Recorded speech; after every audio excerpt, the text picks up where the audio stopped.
வணக்கம் நேயர்களே, நம்ம படிப்பு பத்தி பேசலாம் அப்படின்றது பெற்றோர்கள் எல்லார் மனசுலயும் வந்து குழந்தைங்க நல்லா படிச்சிடணும் அப்படின்னு நம்ம ஆசைப்படுறோம். படிப்புக்கு எப்படிப்பட்ட பழக்கங்கள் நம்ம வந்து முதல்ல இருந்து செட் பண்ணணும் அப்படின்றது இன்னைக்கு பேசலாம். முதல்ல வந்து நம்ம குழந்தைங்களை வந்து தனியா எப்பவுமே டியூஷனுக்கு அனுப்பி பழக்கப்படுத்தாதீங்க. டியூஷன் டீச்சர்ஸ்க்கு இது நான் சொல்றது பிடிக்காது. இருந்தாலும் நான் ஏன் சொல்றேன் அப்படின்னா, சுயமா படிக்கிறதா நம்ம வந்து குழந்தைக்கு டெவலப் பண்ணுமே ஒழிய இன்னொருத்தர் சொன்னா நான் படிக்கிறேன், அவங்க வந்து எனக்கு சொல்லி கொடுத்தா படிக்கிறேன் லெவலுக்கு எடுத்துட்டு போகக்கூடாது. சுயமா நம்ம வந்து முதல்ல இருந்து அந்த ஹேபிட் கொண்டு வந்தோம் அப்படின்னா சிந்திச்சு படிக்கக்கூடிய வாய்ப்புகள் அதிகப்படுத்தலாம். இதுல முதல் விஷயம், ஒரு குழந்தைக்கு எப்பவுமே ஸ்லீப் ஹேபிட்ஸ், ஈட்டிங் ஹேபிட்ஸ் நல்லா செட் பண்ணுங்கன்னு நான் சொல்லியிருக்கேன். ஆனா படிப்புக்குன்னு கூட நீங்க வந்து ஒரு டைம் செட் பண்ணிக்கோங்க. ஒரு குழந்தையால எவ்வளவு நேரம் கவனிக்க முடியும் அப்படின்னு பார்த்தா தன்னோட வயசு பிளஸ் 3 நிமிஷம். அதுக்கு மேல நீங்க அவங்கள உட்கார வச்சீங்க அப்படின்னா அவங்க வந்து பாத்ரூம் போறேன், யாரோ கூப்பிடுறாங்க, எனக்கு வந்து தூக்கம் வர மாதிரி இருக்கு அப்படின்னு சொல்லி ஏதாவது ஒரு சாக்கு போக்கு சொல்லி அங்கிருந்து எந்திரிக்க பார்ப்பாங்க.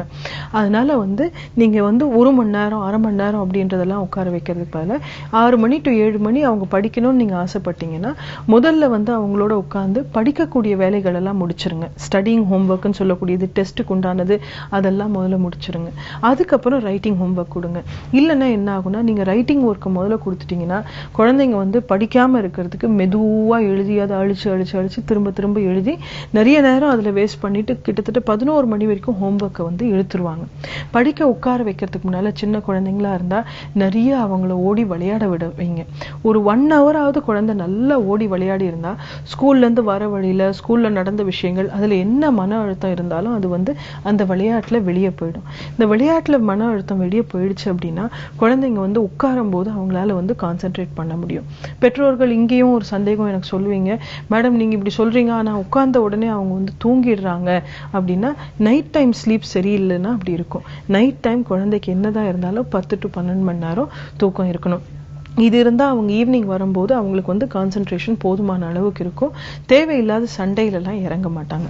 ஸ்டடி டைம் அப்படிங்கிறது ஏஜ் பிளஸ் 3 மினிட்ஸ், தன்னோட வயசு பிளஸ் 3 நிமிஷமா நீங்க பிரிக்கும் போது அந்த குழந்தை வந்து அந்த 3வது நிமிஷத்துல டிஸ்டர்ப் ஆனாலும் கொஞ்சம் அவங்களுக்கு வந்து போய் தண்ணி குடிச்சிட்டு வர்றது, இல்லைன்னா வந்து பிரெயின் ரிலேட்டட் ஆக்டிவிட்டி, ஸ்டிமுலேஷன் ஆக்டிவிட்டின்னு சொல்லுவோம். இது வந்து நம்ம தொடர்ந்து நம்ம நிகழ்ச்சியில வந்து அதை பத்தி பேசலாம்.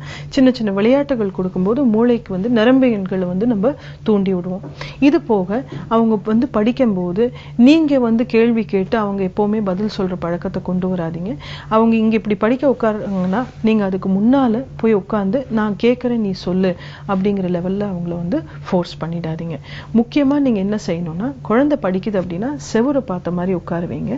நீங்க வந்து பின்னால இல்லைன்னா சைட்ல உட்காந்துக்குங்க. அப்போ என்ன ஆகும்னா அந்த குழந்தை வந்து தான் படிக்கிறேன் அப்படிங்கிற அந்த ஒரு ஃபீலிங் அவங்களுக்கு வந்து உருவாகும். இன்னொன்னு, குழந்தை படிக்கும்போது தயவு செஞ்சு டிவி மற்றபடி ஒரு டிஸ்ட்ராக்ஷன்ஸ் இருக்கக்கூடியது எல்லாமே ஆஃப் பண்ணிடுங்க. அந்த டைம்ல உங்க ஃப்ரெண்ட்ஸ் ஃபோன் பண்றாங்க, யாரா ஃபோன் பண்றாங்கன்னா கூட கண்ணு இது என்னோட குழந்தை படிக்கிற டைம், நான் அப்புறம் பேசுறேன் அப்படின்ற லெவலுக்கு அந்த ஃபோனை கட் பண்ணிடுங்க. உண்மையான ஃப்ரெண்ட்ஸா இருந்தா இந்த விஷயத்த அவங்க வந்து கண்டிப்பா புரிஞ்சுப்பாங்க.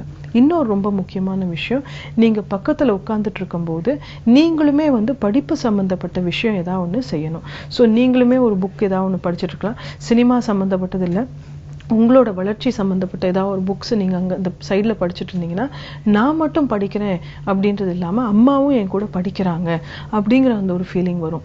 தேவைப்படும் போது குழந்தைக்கு உண்மையில சந்தேகம் இருக்கும்போது மட்டும் நீங்க அங்க வந்து கொஞ்சம் அவங்களுக்கு எக்ஸ்பிளைன் பண்ணி கொடுக்கலாம்.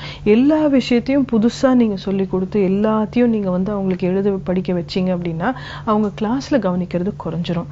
ஏன் அப்படின்னா, ஒரு குழந்தைக்கு ஒரு டைம் தான் ஒரு விஷயத்த நீங்க சொல்லி கொடுக்கணும். திரும்ப திரும்ப அதையே மிஸ்ஸும் சொல்லி கொடுக்குறாங்க, நீங்களும் சொல்லி கொடுக்குறீங்க, டியூஷன்லயும் சொல்லி கொடுக்குறாங்கன்னா குழந்தைக்கு வந்து அதுல இன்ட்ரெஸ்ட் ரொம்ப குறைய ஆரம்பிச்சிடும். ஸோ அதனால மேக்சிமம் நீங்க செய்ய வேண்டியது, குழந்தையே வந்து கவனிச்சு மிஸ் இதுக்கு என்ன சொன்னாங்க, எப்படி சொல்லி கொடுத்தாங்க அப்படிங்கிறதையும் அவங்கள ரீகால் பண்ண வைங்க.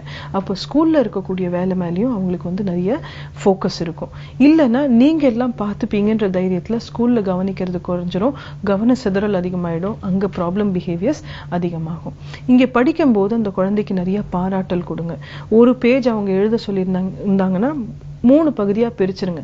2 லைன் எழுதுனதுக்கு அப்புறம் ஒரு சின்ன விளையாட்டு கொடுங்க, திரும்ப இன்னொரு 2 லைன், திரும்ப இன்னொரு 2 லைன், இப்படி கொடுத்தீங்கன்னா குழந்தை இன்ட்ரெஸ்டோட செய்யும். இல்லைன்னா ஒரு ஆப்பிள் அப்படிங்கிறது 3 தடவை எழுதணும் அப்படின்னா முதல் தடவை ஆப்பிள் எழுதிடுவாங்க, 2வது தடவை ஏ அப்படிங்கிற மாதிரி அவங்க வந்து அந்த வேர்டை பிரிச்சு ஒரு விளையாட்டா அதை மாத்திடுவாங்க. லேர்னிங் நடக்காது. ஸோ அதனால வந்து சுயமா படிக்க வேண்டிய குழந்தைக்கு நீங்க இந்த மாதிரி பழக்கங்கள் நீங்க முதல்ல இருந்து செட் பண்ணீங்கன்னா லாங் டேர்ம்ல அவங்களே தானா படிக்கிறதுக்கு செட் ஆயிடுவாங்க. மீண்டும் நாளைக்கு சந்திக்கலாம்.